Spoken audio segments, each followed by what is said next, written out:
Awesome. Yes, perfect timing. So we will get ready. Thank you all for your patience as we're getting ready to kick this off. So first of all, welcome to the first of our three-part content strategy series, webinar series, hosted by ITI Digital. We are going to give you some really great information on content strategies in general for destinations today. And then we're going to jump into a content topic focus of events. So we hope that you get lots of great information that you can take back and implement at your DMOs today. So I'll introduce everyone with us here today.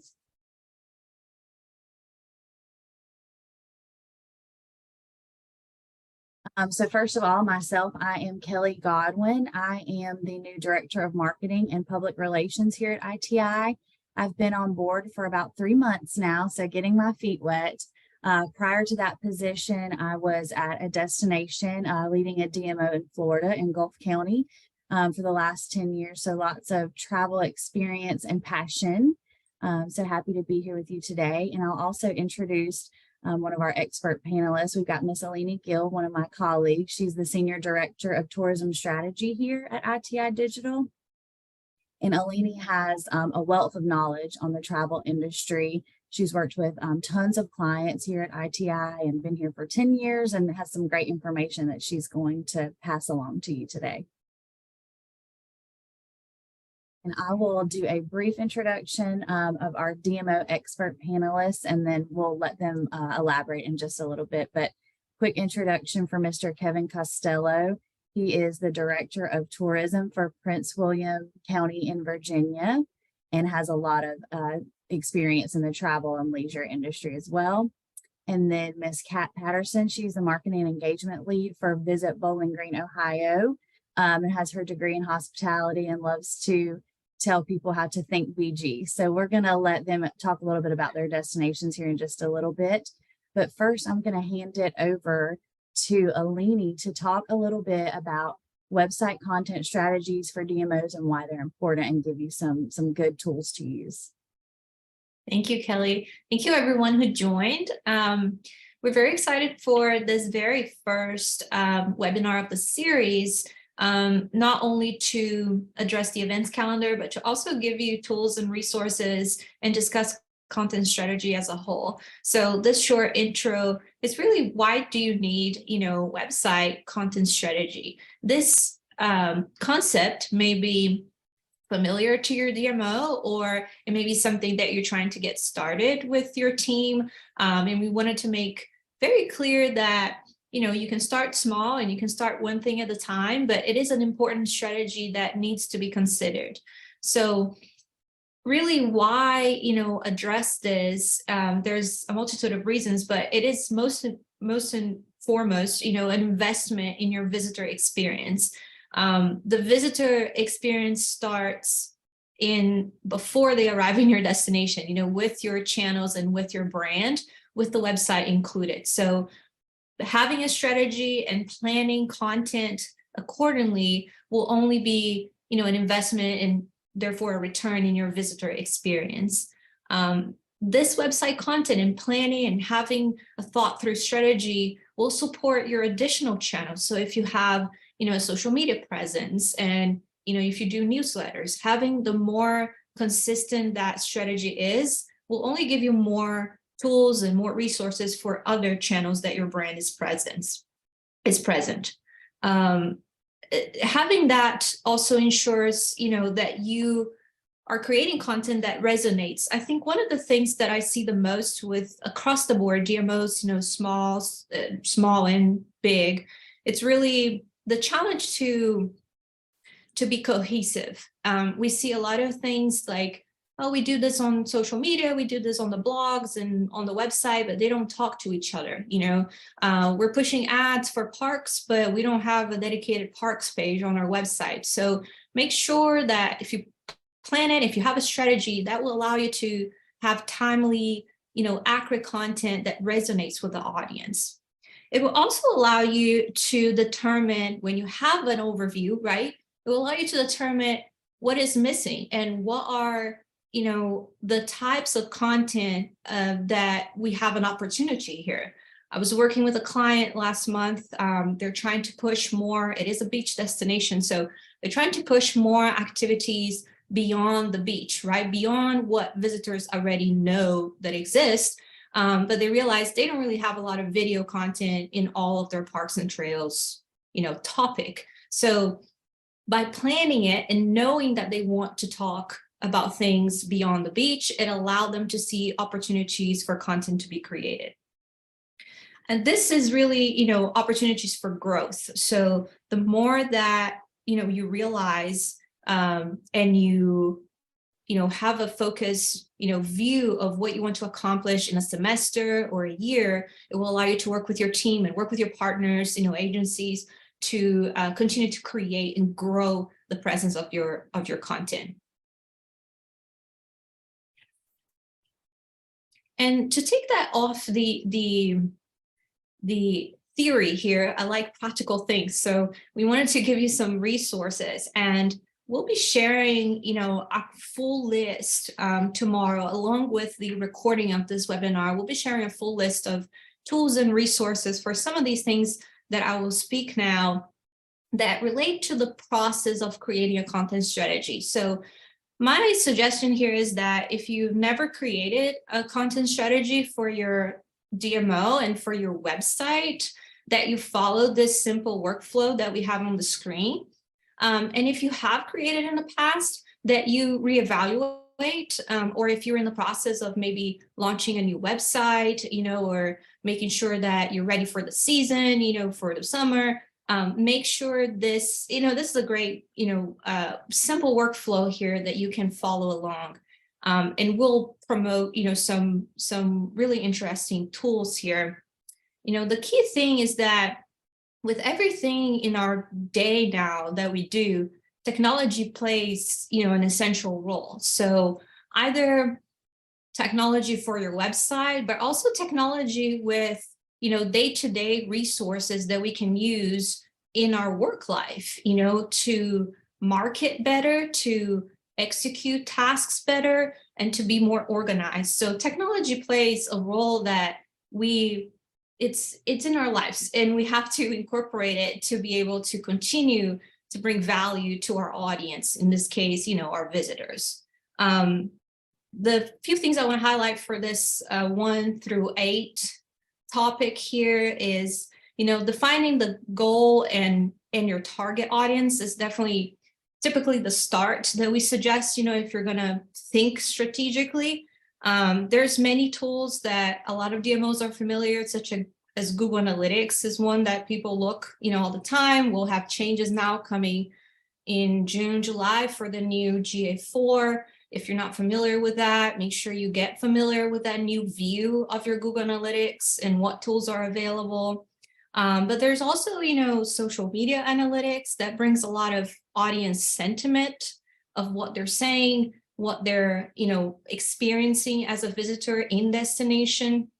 And there's tools like Sprout Social, Hootsuite. There's one called Keyhole, which I like a lot. It's really interesting, for month-to-month growth and for you to see top posts. All of that adds to your luggage and baggage of information of who your audience is. And then lastly, surveys. Some DMOs I know have done visitor center surveys to see in-market feedback of what kind of questions people are having, but also website surveys, social media polls and surveys from time to time for you to assess kind of how is your audience feeling and what are they interested in that could allow you for some opportunity of growth, again, right, related to content. That will help you map out your goals. I would say, of course, a lot of people use the SMART, network with the specific, measurable, achievable, time-bound goals. But to simplify it, I would just really think on specific performance indicators that you want to see. So if you know that you worked really hard on a new visitor's guide, and I hear that a lot, we spend months writing it, months with the publisher, working on it. If you know that and you're going to promote it, then make it a specific goal with a specific number to know how many downloads you're having, right?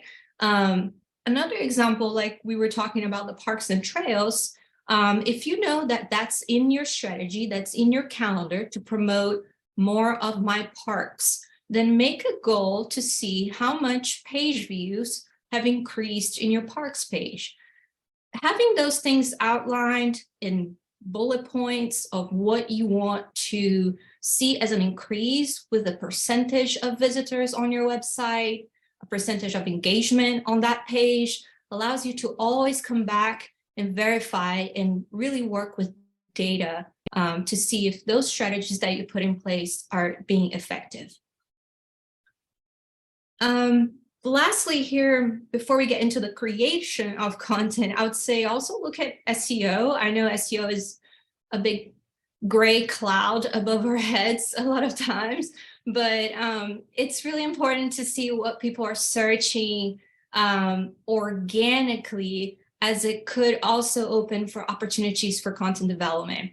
I had a destination that has a lot of vacation rentals working with us, and that's the majority of their lodging. And of course, they started seeing that in their searches, a lot of people coming to the site were really being redirected when they searched for grocery stores, and they were searching like Walmart and Publix, and searching those kind of things. It makes sense because if you're, renting a house, you want to get the stuff, when you arrive, and you want to have your groceries ready for your family. So they really created a page with resources for if you're renting long, short term and so forth, that they would have resources, local resources, almost like a business concierge, that would allow people to find that content on their website instead of elsewhere. This SEO part, I would say Google Analytics does have some good insight there that you can get on kind of keywords and what people are using and searching. But there are some more advanced tools like SEMrush that I would recommend taking a look.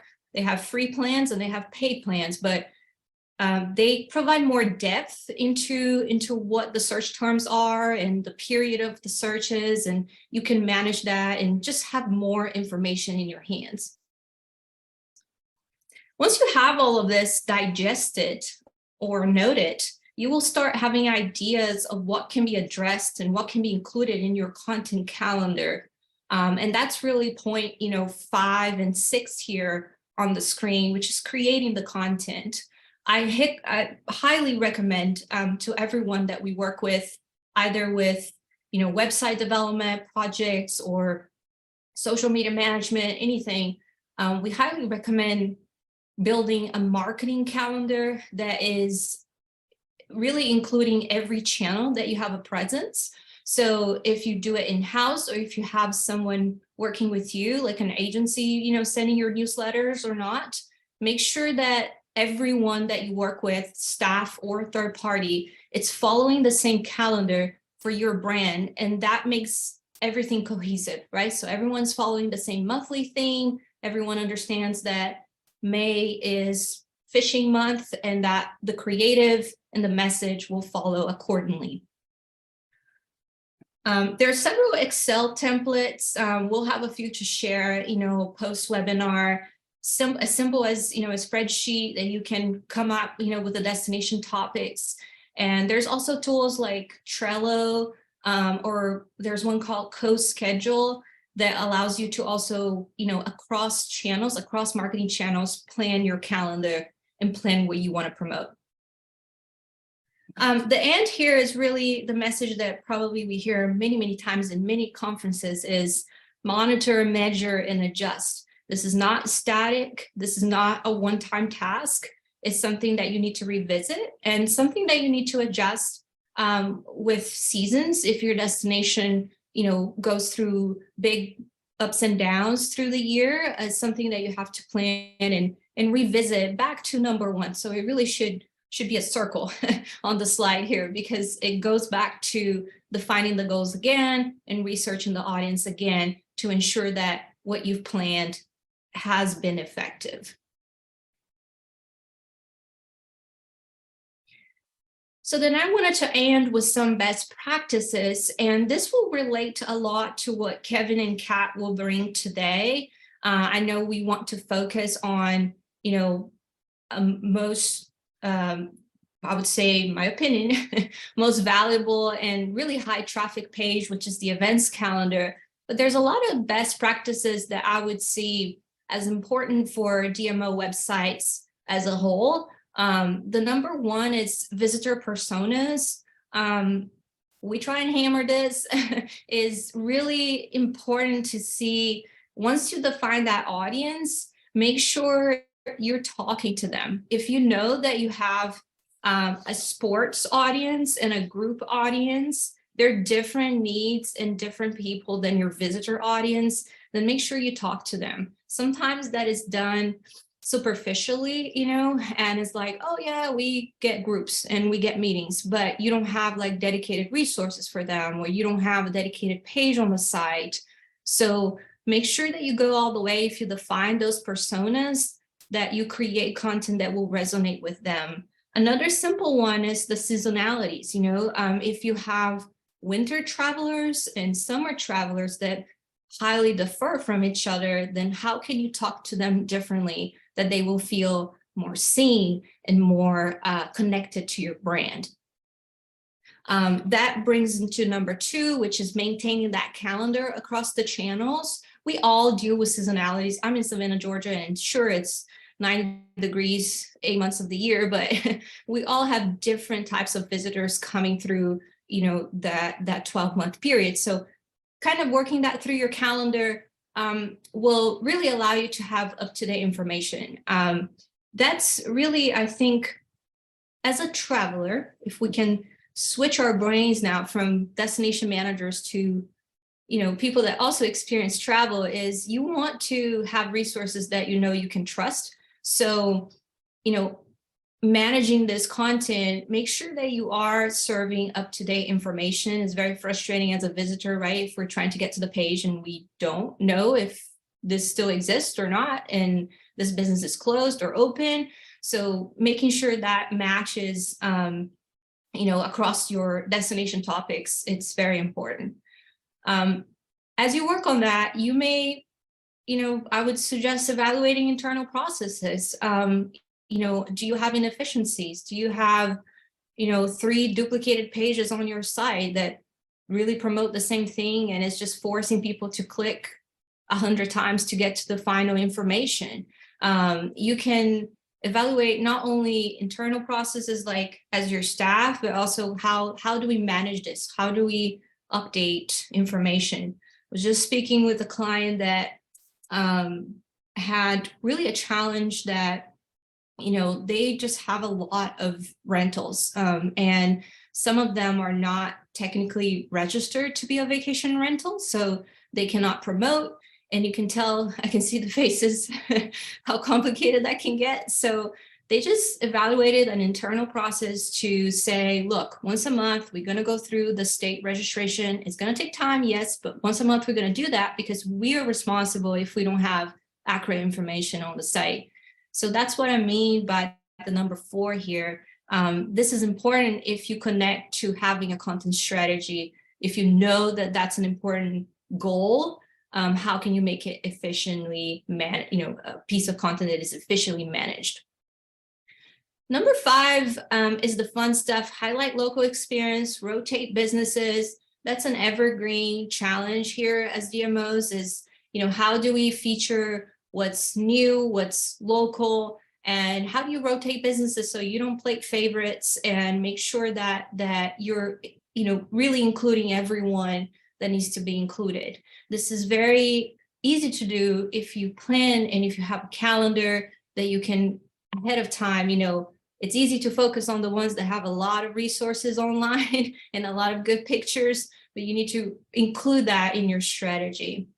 That includes also user-generated content. So it's very familiar to everyone. I think everyone by now understands that having third-party affirmation on your website helps a lot with visitor, confidence to choose your destination.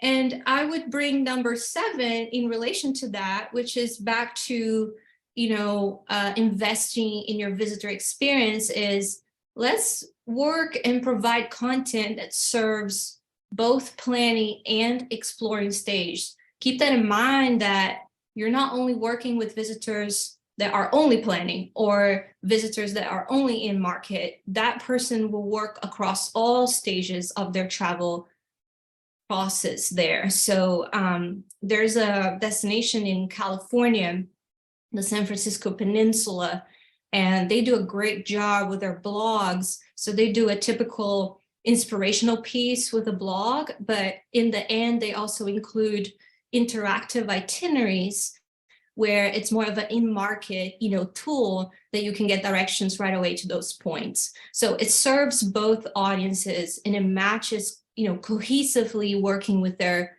calendar and what they want to promote for that season. And number 8, take advantage of automated solutions. Like I said on the slide before, technology is our best friend, and it's really dictating our lives now. There's automated content solutions. We'll talk today about one, which is, for the events calendar. There's also a lot of automated reporting solutions. So you need to get smart on that and, really use that to your advantage to help you grow your content presence, and also help, analyze your audience and analyze what they're liking, what they're not liking, and adjust with the times. So this is a wealth of information. I'm trying to pass my slide here. And I'll let with Kelly, but how do we tackle this, Kelly? Yes. So I was going to say, oh my goodness, how much information is there whenever you start talking about a content strategy? It can be overwhelming. I know when I was in my DMO life, sometimes it's like, where do we start? How do we do this? So how do you as a DMO tackle your website content strategy? First you breathe and you say one bite at a time. It's just like eating an elephant, right? So for our area of focus in this webinar, we're going to tackle the first bite as events. We've talked about that a little bit, but we're going to focus on the events calendar because here are some reasons why you should focus on the topic of events in your content strategy. There are lots of reasons that DMOs need to promote and be involved with local events. First of all, obviously, events increase visitation and visitor spending. It's a draw to come to your area and they spend more money whenever there are events for them to frequent. Events enhance the visitor experience and makes it a more memorable time for them, and they can repeat visit after that, looking for new events all throughout the year. Events are also, again, one of the most top visited pages on your DMO website. So going back to that workflow as you're mapping out your content and making sure that things are relevant and up to date, this is an important piece of your website. And then also, if you were like we were, a lot of times DMOs and chambers are statutorily or at least politically responsible for being involved with events in their destination. Some of them are charged with funding them, some with organizing them, but at the very least, most of them are involved, at least at the promotions level of events in their community. So those are some reasons why they're important. And now we are going to refocus on our expert panelists. And again, we're going to start talking about the ITI digital events calendar, the automated calendar that we've partnered with both of you all on. And we'll get into some in-depth questions of how you're using automated content in your strategy. But first, I'd like Kevin, if you don't mind, if you could give us a couple of sentences, introduce yourself, tell us a little bit about Prince William, and then we'll go to you, Kat, as well. Sure. Hi, my name is Kevin Costello. I'm the Director of Tourism in Prince William County, Virginia, which is in Northern Virginia. Our key attractions are a Civil War battlefield. So the Battle of Manassas happened in the Civil War. So we have a national battlefield that sees a lot of visitation. We're also on the Interstate 95 corridor. So we see a lot of retail shopping is big for us. So events around retail shopping is important to us. We have a Jiffy Lube Live, which is a Live Nation music venue. So we have a lot of concerts, music, in professional settings like Jiffy Lube Live and some smaller venues, but also at our breweries, distilleries, wineries, etc. So events are a big part of what we do and promote. I've been in the tourism industry for my entire career, it seems like. So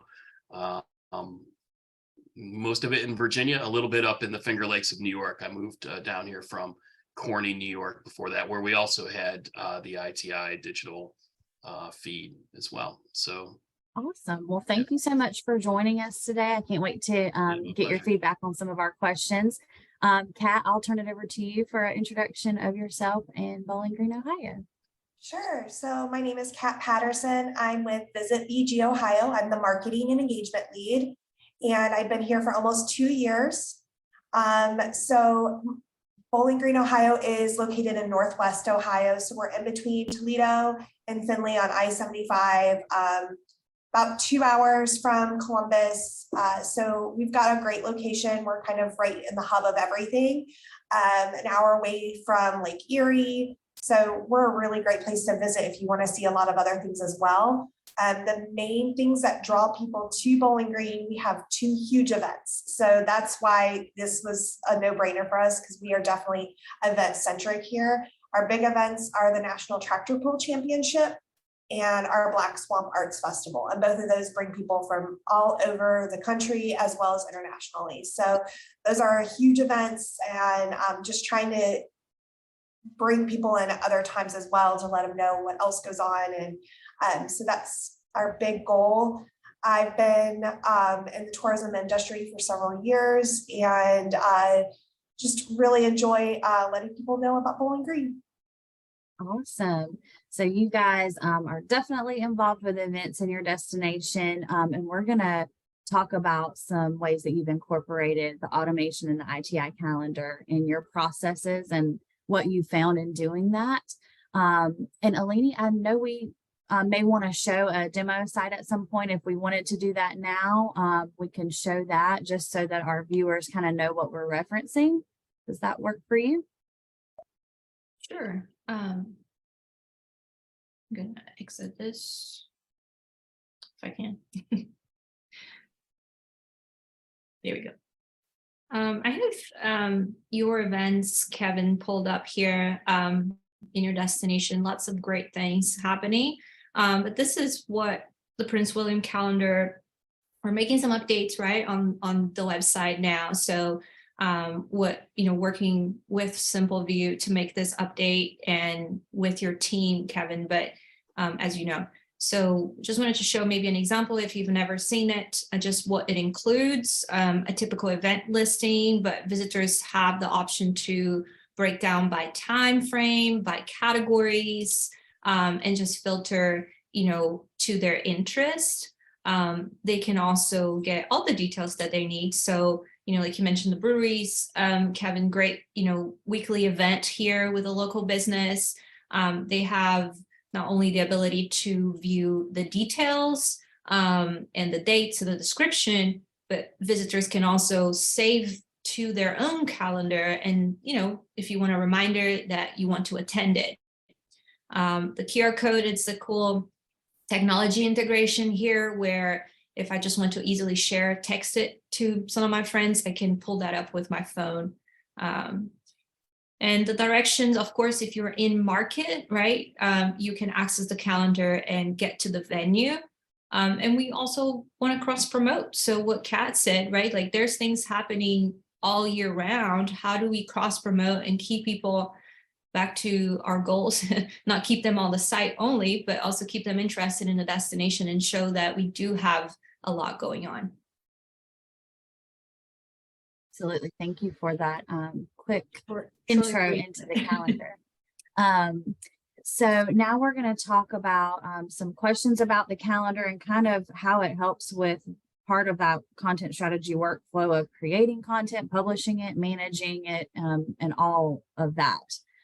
So Kevin, if you'll start us out, what benefits have you seen from integrating an automated calendar, events calendar, into your organization's marketing and promotional efforts? Yeah, I think the key benefit was that it streamlined the process.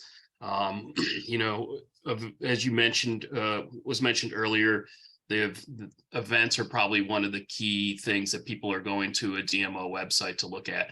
And it's probably the hardest part of the website to keep up to date because it has to be up to date and fresh content. So, you know, we used 3 different approaches at one point, right? The first approach is just the staff scouring social media feeds from all of our partners and grabbing their events and uploading those events through the back end.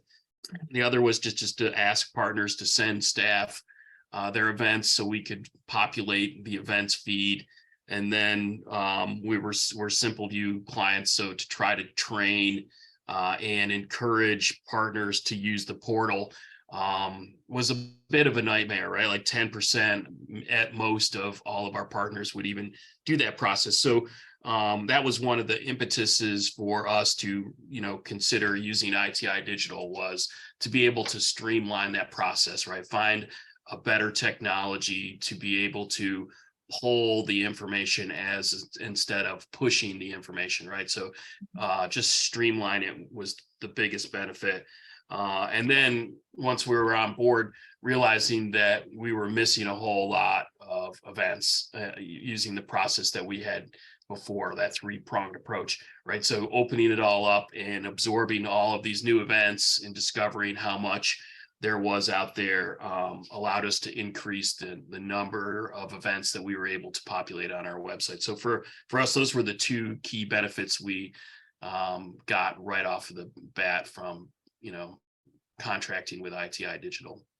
That's wonderful. I know firsthand how time consuming some of those options can be. So that's wonderful to hear that. And I think we do have some more questions kind of focused on organizational benefits, but Kat, did you want to add anything on this one as well?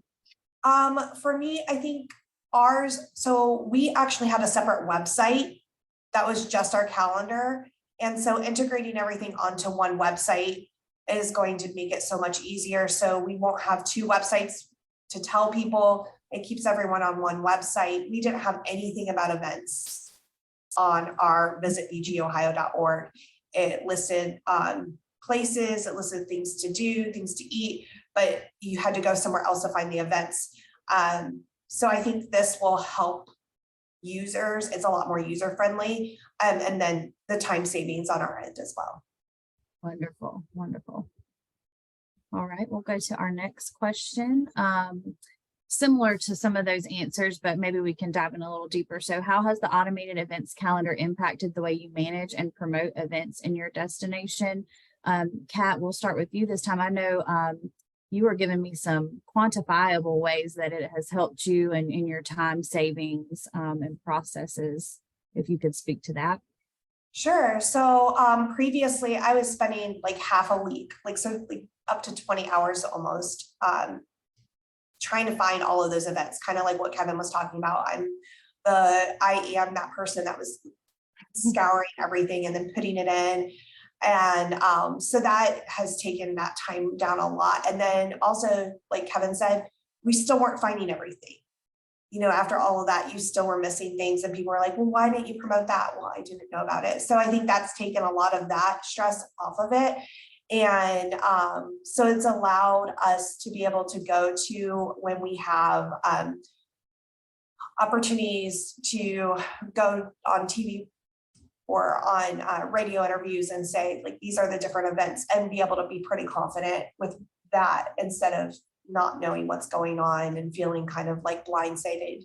It also doesn't just promote like what you saw there too. It's not just promoting like maybe the big events. It's also promoting those weekly events, which I think get lost sometimes in DMOs. You know, we think about the big concerts that are coming into town, but this is also making it user friendly for those who are maybe just a few minutes away, or even our locals. It's really user friendly for our local people to be able to see what's going on, those trivia nights, those things that they can get involved in, and that they can be involved in on a weekly basis too.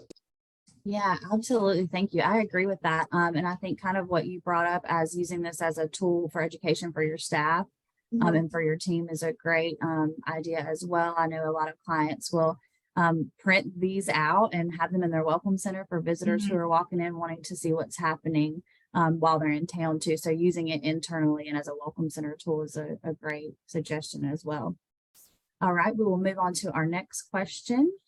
I might just add that from an organizational perspective, right, there's cost to the manpower hours that Kat and I have talked about, right? So there is a cost to participate in ITI Digital, right, to run the platform. I've not done the exact math, but I would assume that, it's pretty darn close, right? The amount of money that we were spending in manpower hours versus this automated are really close. So it's an investment in strategy, it's an investment in financially, but it's also an investment in time, which allows you to take the person who was spending 20% of their time looking for events to spend 5% of their time clicking and approving events and move on to other areas of content creation and production. So it's of great value from that perspective as well. Absolutely. Thank you so much for pointing that out, Kevin. That's 100% true. You can rededicate your resources to get twice the work done, right? So next, how does the ITI Digital Automated Daily Events Calendar compare to other event calendars or platforms you've used in the past? And we've talked a little bit about that, but maybe elaborate on what makes it, sets the ITI calendar apart and makes it valuable to your organization or community. Kevin, would you like to start us? Sure.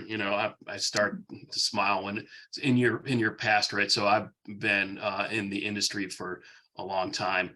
And, one of the first ways that we started to populate events on our website was when the state agency, Virginia Tourism Corporation, allowed us to run iframe data feeds from their events calendar.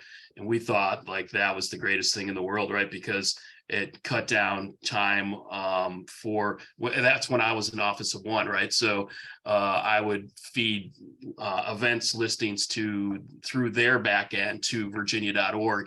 And then the iframe would populate it back onto my website. And it was clunky and it wasn't very attractive. And the listings didn't look, they didn't have photographs, but man, that was 12 or 15 years ago. And it was a lifesaver at that point. So that was one of my first experiences with incorporating technology, if you will, into a calendar of events. But, we've done them all like that, iframe or, a simple calendar itself with drop downs that are hideous and difficult to use. And then, being a Simple View client before we came on board with ITI Digital to run our events calendar, using their listings to populate a calendar that isn't very attractive either. So, one of the benefits is that it's just streamlined the process, but also made it a much more user-friendly experience. And just great for the front end and the back end. And that's changed so quickly over the last several years. To be able to find a technology that helps us with it has been super valuable. Oh, thank you. Kat, was there anything you'd like to add here? Yeah, a couple of things that makes it valuable to the community too, I would say. That it is connected to the maps. So, if you do find the event, you can add it to your calendar. You can map it out right there. So again, if you're there, or even if you're trying to see how far it would be, do I need to come the night before? Do I need to stay a night to participate in this event? That's super, super valuable. I feel like because before it was just a calendar and it was kind of that static piece. It's also keeping people, instead of having to then go and find that event, they can get tickets right there. It's so user friendly. I know for me, the less that I have to go to other websites, the more likely I am to attend an event too, right? Oh, I don't have to click on 5 different things. I can do that all from here. So that's really nice. And then that's also helping us, right? As the DMO, because we're keeping people on our website and giving them more information. So they're more likely, like you said, to come back to our website because they're getting the information they want. I don't know, something that I've used in my past when I'm planning event or planning trips is TripAdvisor. I feel like this is bringing that TripAdvisor kind of feel to our DMO's website, so that you can do all of that. You can see the events, and there's all those other things that, you know, that you can click into. And also, Kelly, with the places and those kinds of things, the itineraries that you're able to build, it's so invaluable to make it so that people stay on our website, but they're staying on our website and they're coming back again and again because it's easy and they're getting the correct information. Unlike before, where it could have already, you could have the same event 3 times accidentally. You know, this also shows you like, oh, that you have that duplicate event and you can delete it and you can make it look nicer. You know, if you don't like the picture, you can update it. Those kinds of things where we really do have that control. It makes it super valuable. Yeah, and being that one-stop shop like you're describing for your visitor, they can come there. It makes it easy. They're more likely to convert and actually book a stay and come with you if you help make it easy, like you were discussing, the venue reviews, the map, directions, all of those things kind of play into this to go back to that workflow where you're giving them up-to-date, relevant, important content. And it just is a nice bonus that it's automated and less work for your staff. So thank you for that. So next question kind of ties into this a little bit. So how has the automated events calendar helped to promote your local businesses, attractions, and events in your community? And how has it changed your relationships with your event organizers and businesses? Kevin, you want to start us on that one? Sure. I think it goes back to what I had mentioned earlier, where when we started using the program, we saw an increase in the number of events, and mostly those increases in events were events that we weren't familiar with smaller businesses that are not just local mom and pop, but also cool, interesting places that visitors will want to go to. All of those small kind of agritourism venues where the farmer is now kind of added an agritourism component to traditional farming and has come pet their llamas or whatever, right? So small events like that the small business local farmer isn't as sophisticated about marketing it, so they're using social media, right, and don't have a bunch of followers, so it's not reaching a broader audience. So we're able to pull that in and then turn it into a tourism event. And so that's been very beneficial for our small businesses and attractions. And then we have a craft beverage trail with breweries, distilleries, and wineries on it. And so they all have events, but they're on different levels of sophistication on how they promote those events. And most of them are last minute, right? So if we were relying on them to reach out to us and provide us with that, they would never even make it onto our website in time. So having the feed that's updated, continually allows us to pull in those last minute events and still populate them onto the website. And then also kind of fine tune them towards that specific consumer who we wanted to reach, that's that craft beverage enthusiast. So it's really allowed us to do those two things. That's awesome. And you're so right. It's usually down to the wire when events are coming to you saying, hey, will you promote this? So that's definitely beneficial there. And there's, of course, a market for the traveler who's looking for those smaller farm, boutique type event experiences. Right. So being able to elevate that for them, gets you on those small business good sides as well. Have you had the same experience, Kat, with your partners and businesses?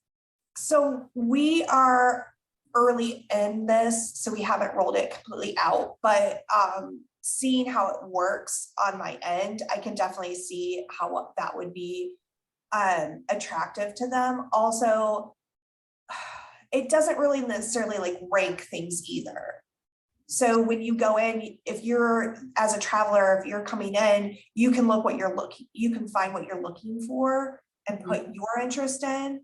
And so it doesn't necessarily matter if it's this big venue or if it's smaller. If you're looking for something, you can find it. So I feel like that helps too. So it doesn't feel like one-sided, Right, like of course. it's not costing them more money to promote it either. Right, and it's less work on their behalf as well. 100% right. Yeah. Thank And you. Kelly, I wanted to add to the relationship with local businesses. I mean, we're hearing now DMOs have a crucial role to advocate for residents and local, locals, in addition to all the other goals that we have as, promoting to visitors. So I think that's very important, having the representation, having they feel like that they have a participation into this, that it is a community-driven calendar, just highlights, the importance of the tourism office locally, for that matter. Yes, I agree. That kind of helps check that box for being dedicated to our communities as well. All right, we'll move on to the next one. What features and functionalities of the automated events calendar do you believe have been the most valuable to your end users and your visitors, and why? And Kevin, I know you've been working with the calendar for quite a while, so if you want to tackle this question where we've kind of danced around it here and there, but are there any features you want to highlight? Well, the term end user for me has several different meanings, right? So for us, the end user is our business partner. It could also mean our visitor, but it could also mean the local population as well, right? So there are different functions and features that are beneficial to all three of those. The business partner is really, they don't have to do all that much anymore, right? And instead of having to sit through our portal training program or be hounded by us, really their role is to simply populate their events as best they can with the means that are available to them, right? Like through social media or Google events, like, just so we can be able to pull that content. So that's been super helpful to them and for us. But as an end user, it just makes it so much easier for them to not even worry about interacting with us all that much. For the visitor, the end user, I think just we talked to you kind of when you were setting the tone for this about the visitor funnel, right? And so now the features that allow people to use the calendar when they're planning, right? Like today at your desktop, most people are planning their vacations while they're at work on their computer at their desktop. Then when they get into the marketplace, they're on their tablet at their hotel. And then when they're out on the streets, they're using their cell phone, right? And so the functionality allows them to be able to interact with the calendar, all three of those levels, so which makes it so much easier from a visitor perspective. And then for the locals, really, DMOs, if you don't know this, most of your visitors to your website are your local population looking for what to do with like their mom over Mother's Day, right? Like last weekend, we got probably a bunch of visitors to our website just trying to figure out last minute what they should do with their mom in the marketplace. So, having a quality, easy to use calendar for that end user has been super helpful. Absolutely. That's a great point that we talk about as destinations. Our websites serve many masters. So that's a great example of how some of these features can serve multiple audiences. We'll move on to the next question. All right. How do you believe that the automated events calendar contributes to a positive visitor experience in your destination? And Kevin, you just highlighted some of your thoughts there. Kat, is there anything you wanted to add to kind of that train of thought? I would say that it just adds to the experience because like what you were showing, Eileen, when you saw the site, like if you came for a specific event, because that happens so often at our location, people are coming for a specific event, they can see everything else that's going on so easily. Another thing that it can do is also encourage them to come back because these similar events happen at other times. And I think those are things that sometimes just aren't clicking. we get visitors that come for one event and they'll come back year after year after year for like National Tractor Pull Championship, for example, here in Bowling Green, but that's all they're ever coming for. And so just to give them other experiences while they're here, even he encouraged them to come back at another time because we might have something similar or something else that they're interested in. I think that's really, really helpful. Absolutely. And inspiring them to keep visiting your site and keep looking to you as kind of the leader for those events and things going on in your destination. Kevin, certainly if there's anything you want to add here before we move on.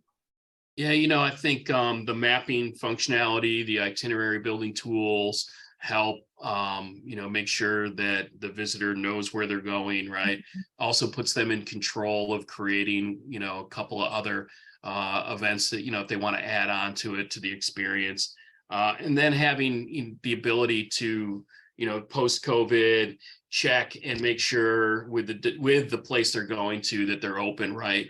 So having just right there on their phone the ability to check in, call them or visit their website for up-to-date information is really helps that visitor experience to make it positive. Yeah, absolutely. And before we move on to our last question, I just wanted to mention if anyone has any questions that you'd like for any of us to answer here at the end, feel free to chat them in the chat or the Q&A box down at the bottom. We'll get to those after this last question. So feel free. All right, we'll move on to the next. This one is kind of a little bonus question. Kat, we know that you are rolling out your events calendar kind of right now, and your organization has decided to take a little bit of a different approach. We're talking about how you're going to promote it within your community and getting the word out to your event organizers and letting your community and your industry know that this is a new initiative. So you've partnered with us for the Launchpad toolkit that will be promoting this. If there's anything you wanted to discuss here or talk about how you think it's going to help in that process. Yeah, so the big part of this is it's myself and then my director. And my director is also the director of the Chamber of Commerce. So she wears lots of hats as well. So this has been huge in that it takes so much of the pressure off. They're still utilizing, our logos, our graphics and those kinds of things. But coming up with some of the verbiage, and it takes so much pressure off of me because I'm definitely not an expert at a lot of these things. So just trying to have that extra help, and it makes it look, I don't know, I feel like it makes it feel fresh and professional and approachable as well. So then I can focus on talking to people and kind of introducing them to that without having to figure out all of those little details on putting the press releases together. That's something, for me, a press release, that takes a lot of time. And that's not necessarily the best use of my time. It's probably better for me to take the press release and actually go talk to the press and give them that, but then to have discussions with them and have discussions with our business partners and those kinds of things, instead of trying to get all the little details together. But without the little details, it would fall apart too. So Sure. And we love being able to help you promote the calendar and kind of put those pieces together for you and take some of that pressure off, but then highlighting you obviously as the facilitator and putting the program together and being able to kind of, as a DMO, toot your own horn and tell your community what you're doing for them. So we appreciate you allowing us the opportunity to work with you on this project as well. Absolutely. We have to constantly remind the local partners that you guys are there and you are working very hard to highlight them. So it's just another opportunity, Kat. Yes, absolutely. All right. So I think that wraps up our Q&A with our expert panelists here today. I haven't seen anyone with any burning questions just yet. Feel free to raise your hand or drop it in the box if you have any questions. And you can always reach out to us at ITI Digital. Our information is there on the screen. We're happy to have a phone call, or if you'd like to see more about the products, obviously you can contact us and we'll put you in touch with someone who can show you in more detail some of our events calendar features and things like that. And again, we will be sending out this recording and sending out that resource kit that Alini was discussing earlier, so that you actually have some tangible tools as you're working through your content strategy. And again, this is the first of a 3-part series. So we're going to be taking another bite out of content strategy in July. It's kind of a summer series. So in July, we'll be discussing business listings. And then again, we'll be discussing itineraries in September. So be sure to join those. They'll have a little bit different focus in the content strategy as we're covering those content topics. And we have a QR there on the screen. If you would like, you can scan it and it takes you directly to the registration for the July webinar, which will be July 12th at 11 a.m., where we hope to offer you some other useful tools. And we hope that this has been beneficial for your destination and you'll be able to implement some of the suggestions. Anything else anybody wants to add?